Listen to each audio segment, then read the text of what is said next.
Hello बच्चों, मैं हूं संजय और स्वागत है आपके अपने चैनल जय गुरु प्रिपरेशन में। तो क्लास 10th का आज साइंस का एग्जाम है और ये क्वेश्चन जो है मोस्ट इंपॉर्टेंट, जो कि आप लोग का ये क्वेश्चन आएगा ही आएगा। 100% गारंटी है कि क्वेश्चन छप चुका है। आप लोग पूरा वीडियो के देखिए और 20 नंबर आप लोग जो है पूरा का पूरा कर लीजिए। तो पूरा 4 क्वेश्चन देखिए और 20 नंबर पक्का कीजिए।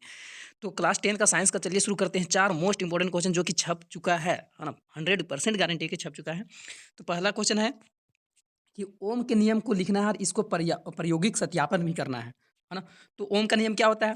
तो अचर ताप पर किसी चालक से प्रवाहित होने वाला विद्युत धारा जो है वो चालक के सिरे के बीच में क्या होता है, विभवांतर को सीधा समानुपाती होता है ना।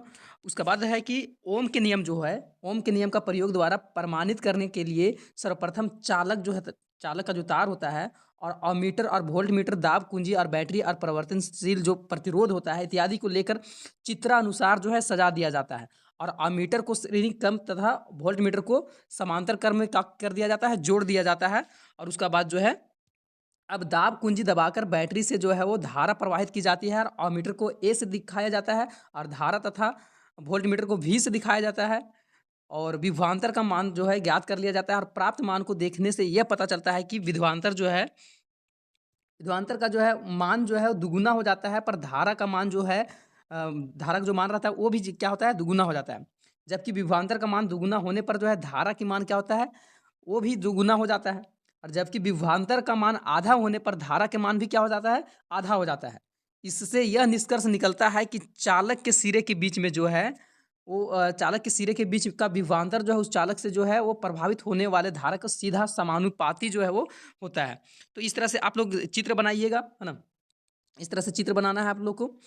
यहाँ अमीटर को दिखाना है, यहाँ प्रतिरोध को दिखाना है, वोल्ट को दिखाना है। इस तरह से दिखा के, है ना। यहाँ ए जो है वो किस चीज़ का है, अमीटर को है। वी जो है वोल्ट का है। ये इस तरह का जो चित्र बनाया गया है कुंजी का है और ये परिवर्तनशील प्रतिरोध का है और ये बैटरी का, ये जो है वो बैटरी का है और ये परिवर्तनशील प्रतिरोध का है। तो इस तरह से आप लोग चित्र को बढ़िया से देख लीजिए, इस तरह से डिनोट कीजिएगा। अब यहाँ बोला है कि अब विभवांतर, है ना, विभवांतर को जो है वो एक्स अक्ष पर जो है तथा वाई अक्ष पर जो है वो रखकर एक ग्राफ खींच दिया जाता है, तो एक सरल रेखा के रूप में जो है प्राप्त होता है, जो कि ओम का नियम को साबित करता है। ये है ओम का नियम, है ना। भी इधर आई और भी मतलब जितना बढ़ेगा उतना क्या होगा, आई भी बढ़ेगा, भी घटेगा तो आई भी घटेगा। ये ओम का नियम है। नेक्स्ट क्वेश्चन आता है कि लिंग निर्धारण किसे कहते हैं, मानव में बच्चे का लिंग निर्धारण कैसे होता है ना। मोस्ट वीआई क्वेश्चन ये छप चुका है। तो किसी शिशु के जन्म से पूर्व उसके नर अथवा मादा होने की भविष्यवाणी करने के लिए लिंग निर्धारण कहलाता है। उसका बाद है कि पहला, कि महिलाओं में दोनों लिंग गुणसूत्र एक ही प्रकार के होते हैं, एक्स और एक्स, है ना। दोनों गुणसूत्र लिंग क्या होता है, एक्स एक्स होता है। लेकिन पुरुष में क्या होता है, पुरुष में दोनों जो है लिंग गुणसूत्र भिन्न भिन्न होते हैं, एक्स और वाई होते हैं। अब यहाँ बात आता है कि पुरुष का जो है, पुरुष दो प्रकार के शुक्राणु जो है वो बराबर मात्रा में उत्पन्न करते हैं और एक प्रकार के शुक्राणु एक्स गुणसूत्र होता है, जबकि दूसरी प्रकार के क्या होता है, शुक्राणु वाई गुणसूत्र रखते हैं। अब इसमें क्या होता है कि महिलाएं एक ही प्रकार के अंडाणु उत्पन्न करती है जिससे कि एक्स गुणसूत्र होते हैं। अब आगे है कि जब एक गुणसूत्र वाला शुक्राणु अंडे से संयोग करता है, निषेचन होता है, तो एक से एक युग्मज जो बनता है उससे लड़की का विकसित होता है। जबकि वाई गुणसूत्र वाला शुक्राणु जो है वो अंडे से साथ में निषेचित करता है, तो एक्स वाई युग्मनज लड़के में विकसित होता है। तो इस तरह से था। अब यहाँ आगे इसमें इसको बना के ग्राफ से बना के बताया गया है कि अगर यहाँ एक्स वाई है, यहाँ एक्स एक्स है, यहाँ से अगर वाई निकलता है और इधर से एक्स निकलता है तो एक्स वाई होगा। अब इससे क्या होगा, नर होगा, लड़का पैदा होगा। और इधर से अगर मान के चलिए कि एक्स निकलता है और इधर से भी एक्स निकल गया तो ऐसे में क्या होगा, लड़की पैदा पैदा होगी, है ना। तो ये दो क्वेश्चन मोस्ट इंपॉर्टेंट था। मिसेल क्या है ना। और जब साबुन को जल में डाला जाता है तो मिसेल निर्माण क्यों होता है, और एक एथेनॉल जैसे दूसरे विलायकों में भी जो है मिसेल का निर्माण होगा। तो इसको बोला है कि लिखिए। तो सबसे पहले जानेंगे कि साबुन को जो है जल में घोलने पर साबुन के कण जो है परस्पर एकत्रित होकर गुच्छे का रूप धारण कर लेते हैं।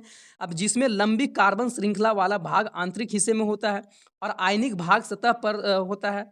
अब इस संरचना को मिसेल कहा जाता है। फिर से समझिएगा मिसेल क्या है। तो साबुन को जल में घोलने पर क्या होता है, कण जो है परस्पर क्या होता है, एक जगह गुच्छा होकर बैठ जाता है। आप लोग भी देखते होंगे कुआं में नहाते हैं या फिर साबुन जो है पूरा एक जगह होता है, बैठ जाता है नीचे जाके, जिसे लंबी कार्बन श्रृंखला का भाग जो है आंतरिक हिस्से में होता है और यह आयनिक भाग जो है सतह का होता है। और इसी को क्या बोला जाता है, इसी संरचना को जो एक जगह जमा हो जाता है उसी को मिसेल बोला जाता है। अब आगे बोला है कि जब साबुन को जल में डाला जाता है तो मिसेल का निर्माण क्यों होता है ना। इस तरह से बोला है क्वेश्चन। तो आगे है कि साबुन के अणुओं को 2 मुख्य भाग होते हैं। एक जो है वो जल रागी और दूसरा है जल विराग भाग, है ना? तो कार्बन श्रृंखला वाला भाग जो है जल विरागी होता है और आयनिक भाग होता है, जिसमें कि सोडियम या पोटेशियम परमाणु होता है। वह जल के रागी होता है और यह जब जल जो है पानी है जैसे ध्रुवीय विलायक में डाले जाते हैं तब अपने आवेशित भाग के कारण ये क्या होता है, जलरागी बाहर जो जलरागी का जो भाग होता है बाहर जो होता है जल की ओर होता है और इस प्रकार से मिसेल बनता है ना? इथेनॉल एक अध्रुवीय विलायक है, अतः इसमें जो है वो जलरागी भाग के लिए आकर्षण भी नहीं होता है, अतः यह एथेनॉल में साबुन का घोलने पर मिसेल नहीं बनेगा। तो ये क्वेश्चन था। आगे एक क्वेश्चन है कि ओजोन क्या है? ये मोस्ट इंपोर्टेंट क्वेश्चन है, ये भी छप चुका है। ओजोन क्या है तथा यह किसी पारितंत्र को किस प्रकार जो है प्रभावित करती है? तो ओजोन ऑक्सीजन का एक स्थानीय जो है स्थानीयक है। इसका एक अणु जो है ऑक्सीजन का 3 परमाणुओं से मिलकर बना होता है। O3 से मिलके क्या बनता है? ओजोन बनता है। अब इसका अणुसूत्र O3 होता है। सूर्य की पराबैंगनी किरणें को प्रभाव से ऑक्सीजन अपने जो है परमाणु में टूट जाता है तथा प्रत्येक परमाणु ऑक्सीजन से संयुक्त होकर क्या होता है? ओजोन को बनाता है। अब ऑक्सीजन से जो है पराबैंगनी जो है ओ प्लस ओ करके मतलब परवारणीय जो है वो ऑक्सीजन बनता है। अब O2 ऑक्सीजन जो है और O मिलके है ना ओजोन बनाता है, O3 बनाता है। अब ओजोन क्या होता है, इससे क्या नुकसान होता है? तो ओजोन सूर्य से पृथ्वी तक आने वाला एक घातक पराबैंगनी किरण है। बहुत डेंजर जो है किरण है, रे है। सोख लेती है तथा उन्हें जो है पृथ्वी तक नहीं पहुँचने देता है। यहाँ क्या करता है कि जो ओज़ोन परत है, वो सूरज से जो भी किरणें आती है, उसको क्या करता है, रोक लेता है और वो पृथ्वी तक नहीं पहुँचने देता है। अब इस प्रकार से पृथ्वी जो है, वो पारितंत्र के लिए सुरक्षा छतरी का कार्य करता है ये ओज़ोन। पराबैंगनी विकिरण जो है, जीवन के लिए एक अत्यंत हानिकारक होता है और इससे त्वचा, कैंसर, मोतियाबिंद आदि भयानक बीमारी हो सकता है। अब बोला है कि ओज़ोन परत की क्षति हमारे लिए चिंता का विषय है, क्यों? और इस क्षति को सीमित करने के लिए क्या-क्या कदम उठाया जाएगा? तो ओज़ोन परत जो है, क्षति हमारे लिए अत्यंत चिंता का विषय है, क्योंकि यह धीरे-धीरे जो है क्षति होते जा रहा है, ओज़ोन परत क्षति होते जा रहा है और अधिक से अधिक पराबैंगनी विकिरण जो है हम लोग को पृथ्वी तक आ रहे हैं, है ना? आएँगे और इस प्रकार से जो है बहुत सारा जो है हानिकारक हो सकता है।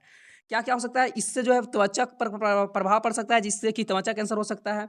पौधे की वृद्धि जो है वो कम होने लगेगा। ये सूक्ष्म जीवों के अपघटन को मारती है, इससे पारितंत्र असंतुलन उत्पन्न हो जाता है। ये पौधे को पिगमेंटों को नष्ट कर देता है। ओजोन परत की क्षति जो है कम करने के उपाय क्या है? तो एरोसॉल तथा क्लोरोफ्लोरोकार्बन को जो है कम प्रयोग किया जाए तो ओजोन परत जो है वो कम मतलब क्षति होगा। अब इससे क्या होता है कि सुपरसोनिक विमानों को भी कम उपयोग किया जाना चाहिए इसके कम करने के लिए। आगे है कि संसार में नाभिक के विस्फोटों पर भी नियंत्रण करना चाहिए। ओज़ोन परत के अवक्षय के दुष्प्रभाव क्या-क्या हो सकते हैं? तो आँखों का मोतियाबिंद हो सकता है, त्वचा कैंसर, डीएनए और जो है डीएनए अणुओं में क्षति हो सकता है, आनुवंशिक रोग हो सकता है, मछलियों और समुद्री जीवों का हानि हो सकता है, पेड़-पौधा का हानि हो सकता है। तो ये 4 मोस्ट इंपोर्टेंट क्वेश्चन था। 20 नंबर आप पक्का कर लीजिए, 20 नंबर आप लोग का हाथ में है अब। ये वीडियो जो पूरा देखे होंगे तो 20 नंबर पक्का हो गया। तो चैनल में पहली बार है तो चैनल को सब्सक्राइब कर लीजिए ताकि और भी मोस्ट इंपोर्टेंट क्वेश्चन वीडियो आपने आने वाला है तो वो आप लोग को मिलेगा सबसे पहले।